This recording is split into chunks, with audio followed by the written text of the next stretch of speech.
ნებისმიერი ნეგატიური აზრი თავში, ამ აზრის მოსმენა განხორციელება, ნებისმიერი შემოთავაზება გარედან, რომელიც არის ბნელისგან, შავი მაგისგან, სიზმარხილვაში, დემონისგან, რომელსაც თქვენი მეგობრის, მშობლის ან რაღაც სახე აქვს მიღებული. ყველა ამ არსს სურს მხოლოდ ერთი რამ, შენი სიცოცხლე, რადგან თქვენი სიცოცხლე არის მათი სიცოცხლის გარანტი. შენ უფლისგან გაქვს სიცოცხლე მოცემული, უფალთან ხარ დაკავშირებული სიცოცხლის ხაზით და რეგულარულად იკვებები სიცოცხლით, მაგრამ ბნელს არ აქვს სიცოცხლე და მას უწევს ამისთვის ბრძოლა. ამიტომაც არის თქვენი სიცოცხლე მისი სიცოცხლის გარანტი. შენ არ იბრძვი ესე სიცოცხლისთვის, როგორც ბნელი იბრძვის. შესაბამისად, რატომ ვიმეორებ ხოლმე, რომ არავისთან არანაირი კომუნიკაციაში არ შეხვიდეთ, არც შავ მაგებთან, არც მათ რიტუალებთან, არც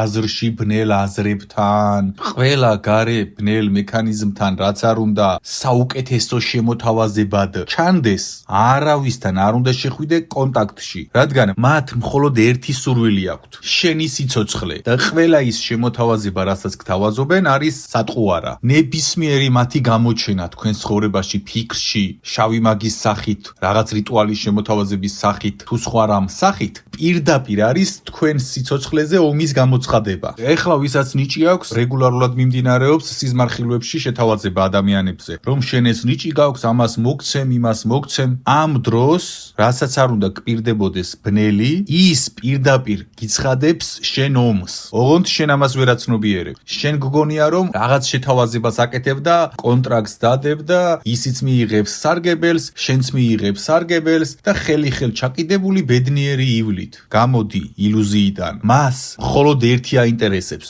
შენი სიცოცხლის მოპარვა, რადგან ის ამაზე ცხოვრობს და ხელი-ხელ ჩაკიდებული მშვიდად ვერ ივლით ერთმანეთთან. ბნელის ნებისმიერი შემოთავაზება არის თქვენს მიმართ ომის გამოცხადება. ბნელის თავისი არციდან გამომდინარე, მისი მთავარი მიზანი არის შენი სიცოცხლე, რადგან შენი სიცოცხლის ხარჯზე ის არსებობს და ცხოვრობს. თქვენ არასდროს გიცხოვრიათ ამ რეჟიმში და არ იცით, რა შეიძლება იკადროს არსმა, რომელიც სხვის სიცოცხლეზეა დამოკიდებული. ყველაფერს იკადრებს და ყველაფერს კადრულობს. ისეც კადრულობს, როგორცაც თქვენ ვერც წარმოიდგენთ. არც ფილმში გაქვთ ნანახი და არცად არ გაქვთ ნანახი. და შავი მაგებიც მაგ მდგომარეობაში არიან, იცოდეთ ეს. როდესაც თქვენ შავ მაგთან მიდიხართ, ტაროს აშლევინებთ, სხვადასხვა რიტუალებს აკეთებინებთ, სხვადასხვა თუნდაც გგონიათ, რომ რაღაც უმნიშვნელო რიტუალს აკეთებთ, ყველა ეს მოქმედება არის თქვენი სიცოცხლის მიმართ ომის გამოცხადება. ყველა ეს გარე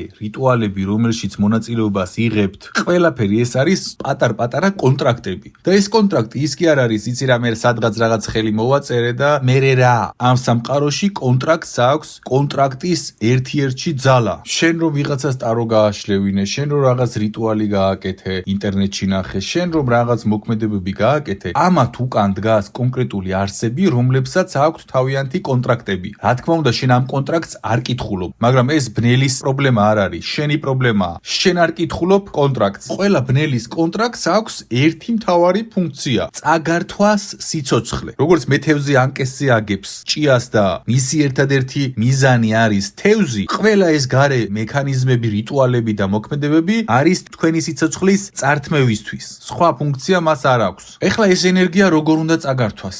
შენ მიიღე სადღაც მონაწილეობა რაღაც რიტუალში, ან ონლაინ დაესწარი, ან ტარო გააშლევინე შავ მაგს, რომლის უკანას დემონი დგას პირდაპირ. ანუ ის დემონს ელაპარაკება პირდაპირ. შენ არ გეუბნება ამას, რომ დემონს ელაპარაკება, მაგრამ ყველა შავმა მაგმა იცის ეს. შავი მაგები ესე გამოვლენ, კომენტარებში დაწერენ, რა სისულელია, ვინ ელაპარაკება დემონს, ცრუ, ყველანაირად ყალბები არიან. გესმით? სინამდვილეში ყველა შავმა მაგმა იცის ეს. ყველამ ერთმანეთში იცის, რომ დემონს ელაპარაკება ის ადამიანები, რომლებიც ტაროს შლიან და ამ პროცესებში არიან, რომლებიც შავ მაგიაში არიან. არის უმნიშვნელო რიტუალები, რომლებიც აი მაგალითად ფურცელზე დაწერე, უსასრულობის ნიშანი და ფული მოგეცემა და რაღაც მოგეცემა. შენ თუნდაც უმნიშვნელო მიზერული რაღაც გააკეთე, ვინც დააპროექტა ეს, მასთან მიდის შენი პროტოკოლები. კონტრაქტის ფორმაშია ეს, რომ შენ ეს რო გააკეთე, ფულზე რომ დააწერე რაღაც და გართობა გგონია, შენ შენი ინფორმაციული პროტოკოლები გაეცი. ეხლა რისთვის ჭირდება ბნელს და დემონს შენი პროტოკოლები? შემდეგი დაშვებისთვის. როგორც კი შენ ამ უმნიშვნელო კონტრაქტებს სხვადასხვა პატარ-პატარა რიტუალებით ფურცელზე დაწერე გააკეთე,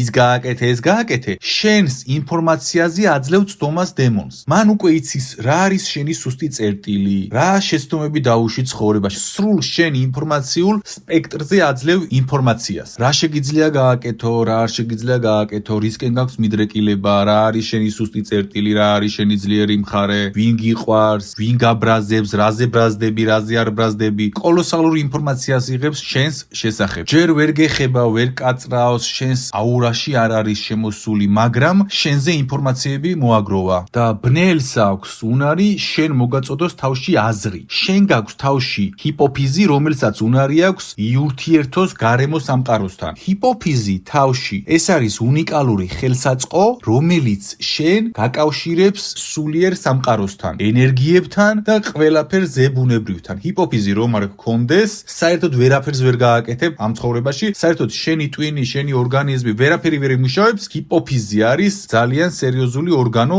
შენს ტვინში და ბნელებს აქვთ უნარი შენს ჰიპოფიზს ანტენას მიაწოდონ ინფორმაცია და უკვე ბნელმა რომ გაიგო შენი სუსტი წერტილი რა არის, სად დაგარტყას, რაზე გელაპარაკოს და ასე შემდეგ, თავში გაწვდის შენთვის ნაცნობ თემებზე ნეგატიურ აზრებს და გითხრევს ამ აზრებში. ამიტომ რეგულარულად გიგზავნის ნეგატიურ ფიქრებს, დაპროექტებულს, რომ შენ ამ ფიქრებს წამოეგო, შენს ყოფილზე, მეზობელზე, რასაც წამოეგები, ოღონდ რამეს წამოეგო. შენი ტვინი ჰიპოფიზი იჭერს ამ ინფორმაციას და შენი გგონია. შემდეგ იწყებ ამ ინფორმაციის გავრცობას, ნეგატივში გადადიხარ და შენი აურა, სხივგარსი იწყებს დასუსტებას.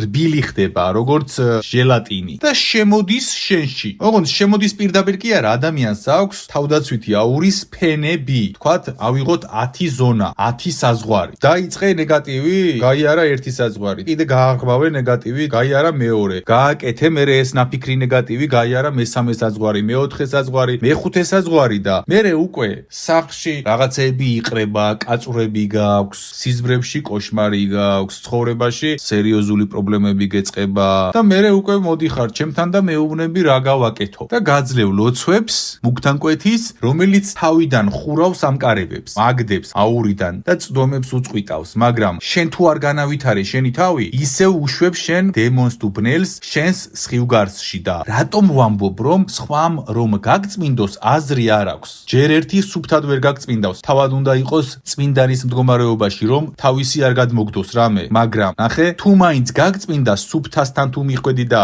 არ ვიცი სად უნდა იპოვო ესეთი. შენ ისევ დაბინძურდები იმ პრინციპით, რასაც ეხლა აღწერე და რაც აღწერე. აზრი არ აქვს შენს წმენდას, შენ როგორც წყაროს სათავე, ისე უნდა განვითარდე და გასუფთავდე რომ ვერაფერი ვერ შემოვიდეს შენში. ეს არის წმენდა. რატომ არ მაქვს მე წმენდაზე რაღაც ჩართულობები და მოდი გაგწმინდავთ და ესე ვქნათ და ისე ვქნათ, იმიტომ რომ შენ უნდა გახდე ისეთი, რომ შენში ვერ შემოვიდეს რამე. აზრი არ აქვს 10 ჯერ რომ გაგწმინდოს, მან რამდენიმე დღეში ისევ დაისურვები და მე ისევ უნდა მიხვიდე, ისევ დაისურვები, ისევ უნდა მიხვიდე. თქვენ რა გონიათ? მათ ეს არიციან? იციან? ან არიციან?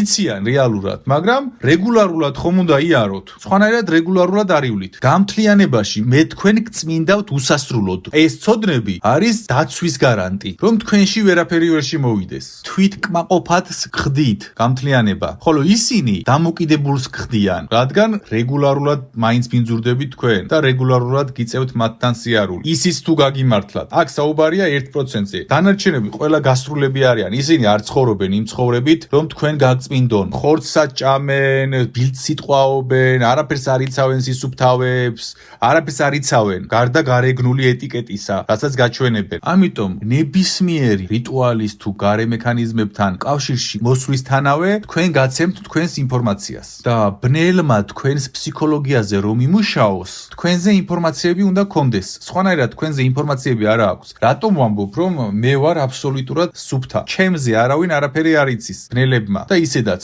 მე არანაირ რიტუალში არასოდეს გადაკვეთა არ მქონია, არანაირი ეს ყველაფერი არ მქონია. არა აქვთ მათ ჩემზე ცოდნა. დაცვაზე აღარ ვამბობ, ეხლა რომ იცავენ გასაგებია ეს. ისეთ საქმეს ვაკეთებ და ისეთი ცოდნა მომდის, მიცავენ თან სერიოზულად. მაგაზე არ არის საუბარი, მაგრამ მე ვერავინ ვერ დამიცავს სადმე ეხლა რიტუალი რო გავაკეთო და ცხოვრებაში არ გამიკეთებია. ან ნუმეროლოგიაში გაყოფ თავს და ეხლა ისეთი დროა დამდგარი, მეგობრებო. გარკვეულწილად ბოლოჟამის პერიოდია დაწყებული და ბოლოჟამის პერიოდი ჩვენ თქვენთვის არა, მათთვის, მაგრამ რთული პერიოდის გავლა მოგვიწევს. ისეთი მდგომარეობა აქვთ ბნელებს და მათ განსხეულებულ შავმაგებს, რომ სამლარად გითვლიან ნუმეროლოგიას და ბედის მატრიცას და სხვა დანარჩენს და რეალურად 3 ლარი კი არ აინტერესებს, სასოწარკვეთილია, ოღონდ ვინმე წამოიკიდოს და ცდომები მიიღოს ვინმე ადამიანისგან და მერე ენერგიები წაართვას, რომ 3 ლარად გესმით როგორი სასოწარკვეთილები არიან? ისე ღიად ნადირობენ, რომ 3 ლარად ნადირობენ. ამიტომ ვთქვათ და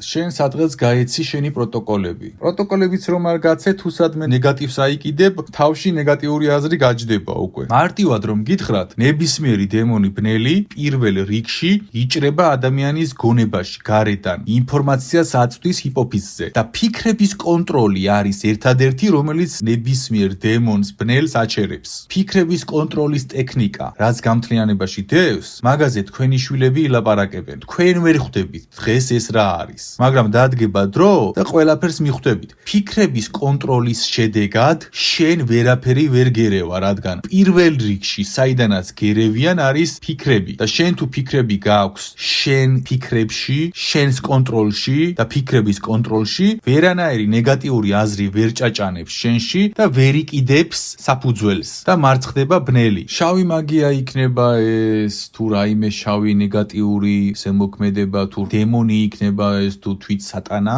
მნიშვნელობა არ აქვს. ფიქრების კონტროლი თუ გაქვს, ვერაფერი ვერ შემოდის შენში. შავი რიტუალი, შავი მაგიის რიტუალი დემონს გიქცევს ის. დემონი გიქცევს, მერე გონებაში ცუდ აძრებს და მერე უკვე სხივგარს ასუსტებ და მერე ის დესტრუქციული პროგრამები იღვიძებს და ზეგავლენას ახდენს შენზე, რაც იმ შავმა მაგმა დააპროექტა შენზე. მაქამდე შენ ვერ გერევა ის პროექტი. რატომ? იმიტომ რომ შენი ყველა პრობლემის წყარო არის ფიქრები, რაც არ უნდა ზღაპრად გეჩვენებოდეს ახლა ეს საუბარი. ფიქრები არის წარმატების გარანტი, დამარცხების გარანტი. დაიმახსოვრე ეს. ამიტომ ფიქრების კონტროლის ტექნიკა, რომელიც გამთლიანებაში შევქმენი, თქვენ გახდით დიდებულს. უბრალოდ თქვენ ამას ჯერ ვერ ხვდებით. ფიქრების კონტროლი აკეთებს შენს თავში ტახტრევანზე, რომ დაჯდე შენ და შენ დღეს შენს თავში სამეფო ტახტრევანზე არ ზიხარ, არამედ შენ თავში არის აჯანყება და ამ აჯანყებით სარგებლობს ბნელი და დემონი და თავის დამქაშებს იგზავნის თავში და მერე ტახტრევანზე ჯდება დემონი და ეს არის შეპყრობა. შენს თავში ტახტრევანზე ჯდება მაგ დროს დემონი, როცა ფიქრების კონტროლი არ გაქვს და მერე გონია ცუდის კეთება გინდა, ბოროტი ხარ და რაღაცა, ანუ შენ გონია რომ ეს ხარ შენ, რასაც ცუდს აკეთებ. შენ ის არ ხარ. ის დაჯდა ტახტრევანზე შენი ნების საშვებით და აკეთებს 1000 პროცესებს. შენ სანამ თავში აზრი მოგივა, შენ არავინ არაფერს არ გეკითხება. ისე მოგდის თავში ფიქრები,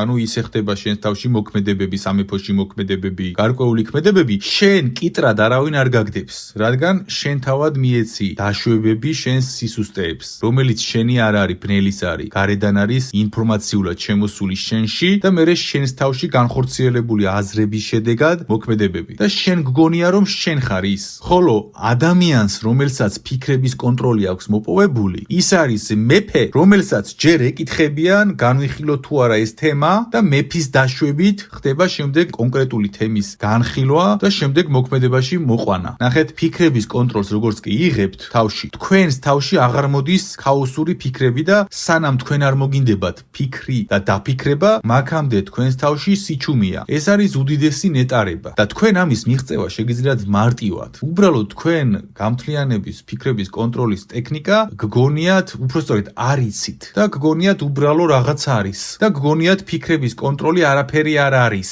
და ფიქრების კონტროლი არის ყველაფერი, რაც კი შეიძლება საუკეთესო მოგეცეთ. უბრალოდ ამას ვერ აცნობიერებთ თქვენ და ამიტომაც არ აპრაქტიკებთ, მაგრამ ვინც დააპრაქტიკა, მან მიიღო ძალიან დიდი შედეგები. და როდესაც დააპრაქტიკებთ, თქვენ არავინ არ უნდა დაგიწყოთ თავში ლაპარაკი, სანამ თქვენ მეფე არ მოიღებთ ხმას. მარტო მეფე უნდა ლაპარაკობდეს ტახტრევნიდან თქვენს თავში. დაიმახსოვრეთ ეს. და შენ რომ ფიქრების კონტროლი არ გაქვს, დედამიწაზე არის დაყენებული კვანტური მექანიზმი, ტექნოლოგიაა დაყენებული, გესმის, რომელიც რეგულარულად ასხივებს ნეგატიური მდგომარეობის ფიქრებს. და მაგას თავი რომ დაანებო, თავარი ნეგატიური ენერგიის გენერატორს რომ თავი დავანებოთ. ირგვლივ ყველგან ენერგიულად დაბინძურებული არის ნეგატიური აზრებით და ფიქრებით. და შენ რომ მოძრაობ, ამ ნეგატიურ ფიქრებს კითხულობს შენი ჰიპოფიზი და რეგულარულად ნეგატიური ფიქრების შემოტევის ქვეშ ხარ და ამაზე ფიქრობ, რადგან მეფე არზის ტახტრევანზე და მეფე როცა არზის ტახტრევანზე, იმ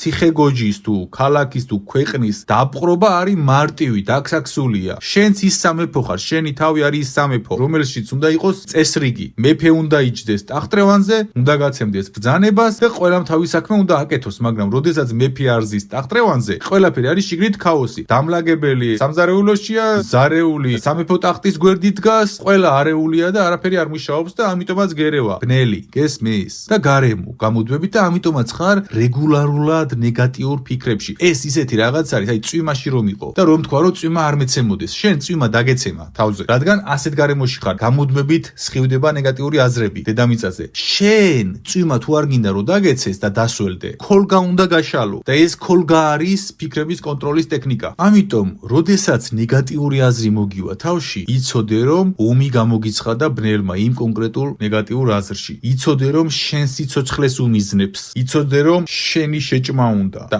ამას როცა აცნობიერებ, შენ იწყებ ნეგატიური ფიქრების გაჩერებას მაქსიმალურად და დაბლოკვას. და თუ გონიერება გეყოფა, ფიქრების კონტროლს იწყებ ფიქრების კონტროლის ტექნიკის მეშვეობით, რომელიც გამთლიანებაში დევს და იცვლება შენი ცხოვრება. აღარ ხარ საკვები და ხდები მეფე. შენ საიდანაც მოხვედი, შენი ნამდვილი სახლი სადაც არის და დედამიწასა და შენ სახლს შორის შედარება რომ გავაკეთოთ, შენ დედამიწაზე ხარ ისე როგორც ჩვილი ბავში ჩასვა ამაზონის ჯუნგლებში. პრობლემა იმაში კი არ არის, რომ შენ ამ ჯუნგლებში ჩამოგაგდეს დაუცველად, არამედ შენ არ იცი როგორ აისხა აბჯარი და როგორ დაიცვა თავი. პრობლემა შენს დაუცველობაში კი არ არის. პრობლემა არის შენს უმეცრებაში. არ იცი სამყაროს სტრუქტურა როგორია, არ იცი სამყაროს კანონზომიერებები როგორია, არ იცი ის როგორ მუშაობს, არ იცი შენი ძალები როგორია, არ იცი ვინ ხარ, არ იცი როგორ უნდა დაუკავშირდე ღვთიურ ძალებს, რომ გაძლიერდე. ამიტომაც გერევა ბევრი რაღაც და ასევე დაგავიწყდა